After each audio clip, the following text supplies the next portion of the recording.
El contenido del siguiente programa es de interés para todos. No contiene sexo o violencia. El siguiente programa es financiado con los recursos del Fondo para el Desarrollo de la Televisión de la Comisión Nacional de Televisión. Institucional, el canal que lo acerca a la paz, lo invita a ver Escudos del Alma, Feria de Buenas Prácticas, por amor a nuestros hijos, desde el auditorio de la Cámara de Comercio de Bogotá. Sí. Venga, yo lo llevo.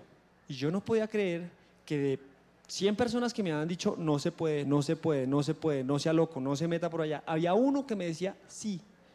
Y yo le dije, Jorge, dígame qué hay que hacer.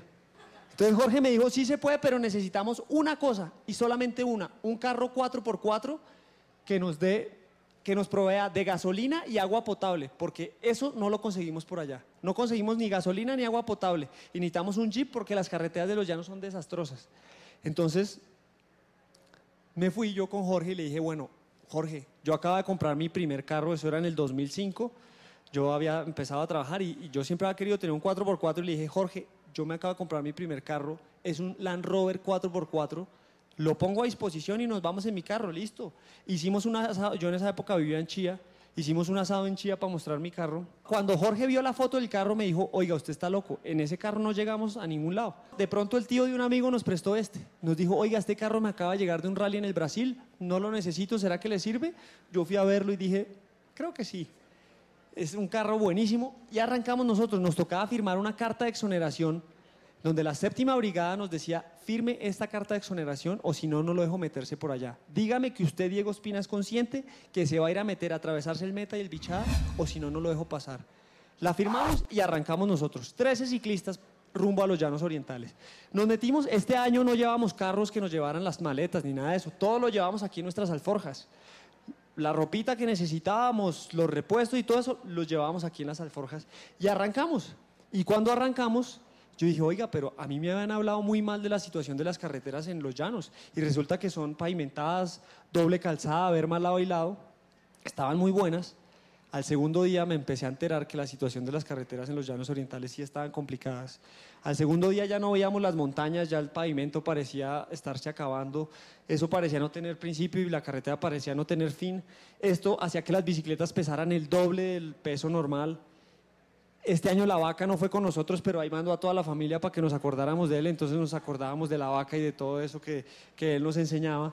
Y de pronto, poco a poco, la carretera se fue acabando, se fue acabando, se fue acabando. Y yo, sin pensar que algún día iba a hacer esto, tomé esta foto. Paré y tomé la foto donde se acabó el pavimento. Ahí dice, antes del pavimento y después del pavimento. Después del pavimento, este era nuestro nuevo panorama. De ahí faltaban 800 kilómetros para recorrer en destapado. Y esa es la vida, niñas, y esa es la vida para todos nosotros. La vida se va a ir complicando. Salen ustedes de la primaria y les toca el bachillerato y es más duro. Y cuando entren a la universidad es más duro. Y cuando entren a trabajar es más duro. Por eso tenemos que prepararnos también. Por eso queremos prepararnos también para tener unos fundamentos bien sólidos para afrontar la vida. Después nos casamos y ahí sí. Después llegan los hijos y se complica y se sigue complicando y se sigue complicando. Como nuestro camino, la vida se va haciendo más difícil. Pero los cambios traen cosas nuevas y las cosas nuevas se traducen en oportunidades. El que ustedes entren a una universidad, el que estemos aquí, esta nueva es una gran oportunidad para seguir creando cosas y para seguir explorando caminos. Así fuimos nosotros avanzando muy precariamente, no teníamos casi nada. ¿Qué me dice un baño para tenerlo ahí? Un baño como los del colegio. Yo me acuerdo que yo en mi colegio siempre critiqué los baños de mi colegio y en ese momento yo me acordaba de los baños del colegio y decía, oiga, aunque fuera a tener uno de esos aquí. Así llegaban nuestros pies, no teníamos duchas donde bañarnos, no teníamos casi nada. Pero lo interesante de no tener casi nada es que valoramos las pocas cosas que tenemos. Creo que nosotros hoy en día y la mayoría de los colegios de los que están aquí tienen muchas cosas. Y cuando tenemos muchas cosas no valoramos lo que tenemos. Entonces fue interesantísimo entender que lo que teníamos era nuestro equipo y así fuimos avanzando hasta que de pronto el carro buenísimo se pinchó. Se pinchó y no teníamos gato. Entonces, ¿qué hacíamos ahí? Esperar a que un carrito llegara y nos diera una mano para poder despinchar el carro. Finalmente llegó un señor que muy amablemente nos dijo, oiga, yo le despincho el carro y lo espero mañana a almorzar, don Diego, allá en mi pueblito que se llama Tres Matas, un pueblito que se llama Tres Matas, y muy querido. Al otro día en un carro igualitico al mío. Mire, el que nos despinchó era un carro igualito al mío, todo destartalado. Nos esperó a almorzar en Tres Matas, eso ya era entrando en el Bichada. Fuimos avanzando, uno sabe que entra en el Bichada por dos cosas. Una, porque desde la serranía del Bichada se ve el río Bichada, que es espectacular. Y dos, porque el departamento del Bichada, su origen etimológico, si pudiéramos decirlo así, viene la palabra bicho. Entonces en el Bichada hay muchos más mosquitos, muchos más cucarrones, se vuelve desesperante el tema en el Bichada. Y fuimos avanzando el Bichada y hay unos dichos en el llano que uno no entiende si no ha vivido allá. Uno de esos es cuando el alcaraván canta o llueve o hace verano. A mí me decían ese dicho y yo no entendía nada, ni siquiera sabía que era un alcaraván. Después entendí que un alcaraván es un ave parecida a un águila que cuando canta o llueve o hace verano, pero entonces no entendía muy bien y le dije a Jorge, oiga Jorge, ¿cómo es este tema? Me dijo, claro, porque es que aquí usted nunca sabe cuándo va a llover, cuándo va a pasar nada y el alcaraván canta todo el tiempo, entonces si está haciendo sol y el alcaraván canta, empieza a llover. Si está lloviendo y canta, empieza a hacer sol, usted nunca sabe cómo es allá, pero cuando empieza a llover la cosa es en serio. Son unos aguaceros tremendos, pareciera que el cielo se le cae a uno encima. Esta foto fue tomada a las 11 de la mañana en medio de un aguacero tenaz y nosotros empezaron a caer rayos, tuvimos que parar a escampar ahí. Las bicicletas son de aluminio, entonces nos tocó dejarlas allá atrás y durar 2 horas escampando ahí. 2 horas escampando, congelados, sin tener una ducha caliente ni un sitio donde llegar y ahí estuvimos 2 horas hasta que escampó. Y dijimos, listo, arranquemos otra vez. Y cuando fuimos a arrancar otra vez, las condiciones del camino cambiaron nuevamente. El terreno destapado ahora parecían ríos y nos tocó montar por ahí. Y nosotros hoy en día montamos con unos pedales que se llaman choclos, que viene de 2 palabras en inglés. Es curioso porque me gusta estudiar las palabras de dónde vienen y eso viene de 2 palabras que se llaman shoe, que es zapato, ¿no? Y clip. Entonces en español se traduciría, al principio le decíamos como shoe clip y después choclo. Y hoy en día está el verbo enchoclar y desenchoclar y todo eso viene de esas 2 palabritas. Y nosotros, este es el choclo, nosotros para montar en bicicleta nos enchoclábamos,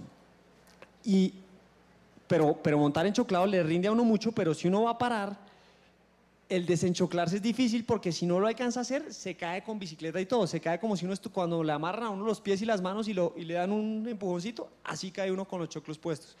Entonces cuando íbamos a entrar a un charco de estos decíamos, desenchoclemos y pedaleemos porque si nos caemos a la mitad del camino pues podemos poner el pie.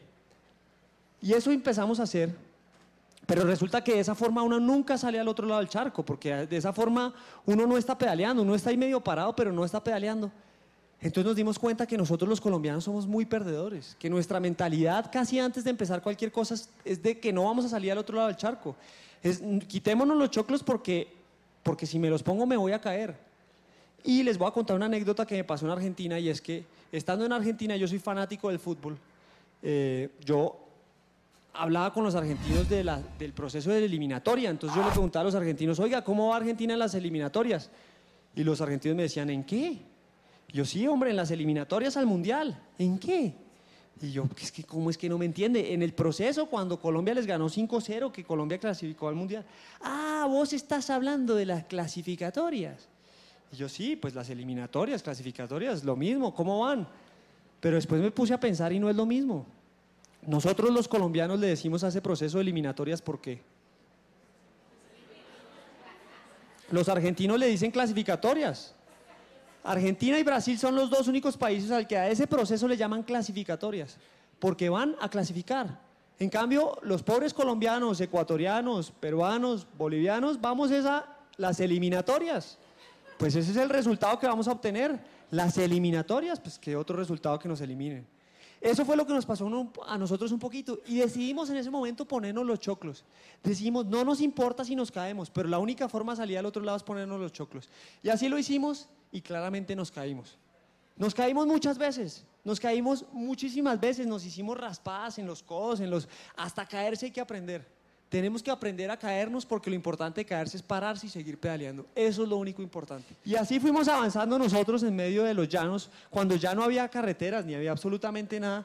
Y esta fue la última foto que yo le pude tomar de ese viaje, en donde ya era el último atardecer y estábamos casi llegando. Nosotros llegamos al río Orinoco de noche, nunca supimos que habíamos llegado porque era muy oscuro y había simplemente un hueco grande de un río que pasaba por ahí, nunca supimos que era el Orinoco, pero dijimos, no, pues celebremos porque ese tiene que ser. En esa época ya había GPS, entonces como que el GPS nos decía, si no está en el río Orinoco ya está muy cerquita. Y entonces celebramos y al otro día cuando nos despertamos nos dimos cuenta que estábamos frente a uno de los paisajes más lindos que tiene nuestro país. El paisaje que nos une a nuestra hermana República de Venezuela. Nuestros hermanos, quienes deberían ser nuestros mejores aliados, y hay que ver en el lío en el que estamos, ¿no? Si no nos podemos entender ni siquiera con nuestros pares, miércoles, ¿qué va a pasar de nosotros? Si no nos podemos entender con nuestra compañerita de pupitre o con el que trabaja conmigo en la oficina, ¿qué espero yo de todo lo que está pasando alrededor? Tratemos, hagamos un esfuerzo grande por definir y porque nos quedamos y hagan las paces, o no sé qué va a pasar, pero tenemos que hacer algo para que todos miremos hacia el mismo lado y pedaleemos hacia allá. Después de eso, pues nos tomamos unas fotos increíbles por el río Orinoco y en ese momento, explorar nuevos territorios da grandes resultados. Haber estado en el Orinoco a mí me trajo muchas enseñanzas y me trajo haber hecho esta conferencia y me trae muchas cosas y me gusta explorar nuevas cosas, me gusta atreverme a explorar nuevos caminos y no seguir lo mismo que nos dicta muchas veces la sociedad. Atrevámonos a hacer cosas que sirvan en pro de la sociedad, pero atrevámonos. Después de eso solamente nos faltaba un punto cardinal por llegar y era Leticia.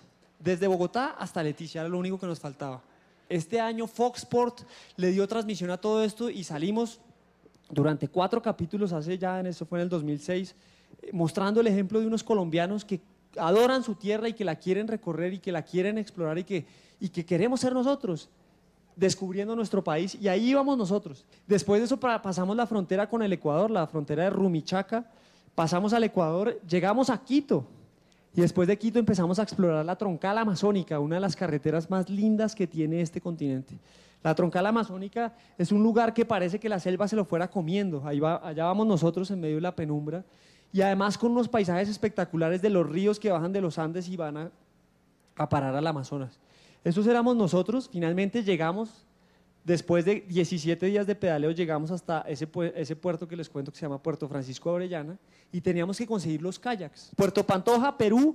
Aquí estaba Fremiol, aquí estaban 35 hamacas colgadas de tal forma, si han visto ese jueguito de las bolitas, que si esta bolita se mueve la del otro lado también, así era esa iba a ser nuestra casa, y empezamos nosotros a navegar por el río, y íbamos a navegar 1100 kilómetros hasta llegar a Leticia, nunca habíamos montado en kayak, y empezamos nosotros a explorar ese mundo nuevo que es el Amazonas, espectacular. Al principio nos daba miedo meternos al río, porque nos decían de las pirañas y de los caimanes y de los carneros y una cantidad de cuentos que nos daba miedo, pero resulta que los miedos están ahí para sobrepasarlos. Y claro, todos esos animales viven debajo del agua, pero la única forma que nosotros teníamos para ir al baño, por ejemplo, era metiéndonos al río, porque para ir a la orilla nos gastábamos 1 hora a esa orilla y a la de allá que estaba más lejos 1 hora y media, y si nos daba ganas de ir al baño, pues nos tocaba en el río. Tocaba afrontar los miedos y así fuimos avanzando, encontrándonos cosas tan lindas como esto, una fauna espectacular, unos paisajes increíbles. Nos salían a recibir los indígenas, nos tocó remar de noche un par de veces porque íbamos súper atrasados en nuestro itinerario, y así fuimos avanzando con niebla, con dificultades. Esta historia no es tan color de rosa, lo que pasa es que me toca aquí hacer como un resumen, pero tuvimos serios inconvenientes de toda índole, pero ahí íbamos avanzando. Cada remo que metíamos en el agua nos acercaba un poquitico más a nuestra meta.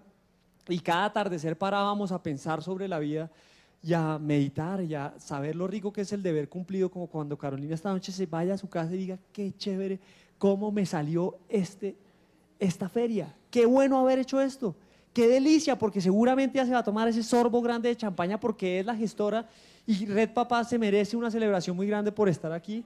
Y así fuimos avanzando nosotros hasta que de pronto teníamos a 100 metros, como de aquí a la 26, veíamos el puerto de Leticia. Y resulta que en el puerto de Leticia estaban las banderas de Colombia y estaba todo el pueblo de Leticia, que bueno, todo el pueblo de Leticia son apenas como 1000 personas, pero ahí estaba todo recibiéndonos y estaba el carro de los bomberos, mira, aquí se alcanza a ver, y estaba la papayera del pueblo y estaban todos recibiéndonos a nosotros. Y nosotros llegamos allá a Leticia y apenas nos bajamos de los kayaks, pues celebramos como nunca antes, nos tomamos otra vez un sorbo de champaña y nos dimos cuenta que en la vida uno puede hacer lo que uno quiere. Y que la vida está ahí para que hagamos de la vida lo que queramos. Pero para eso hay que compartirlo con los demás y para eso hay que sacrificarse y hay que pedalear duro.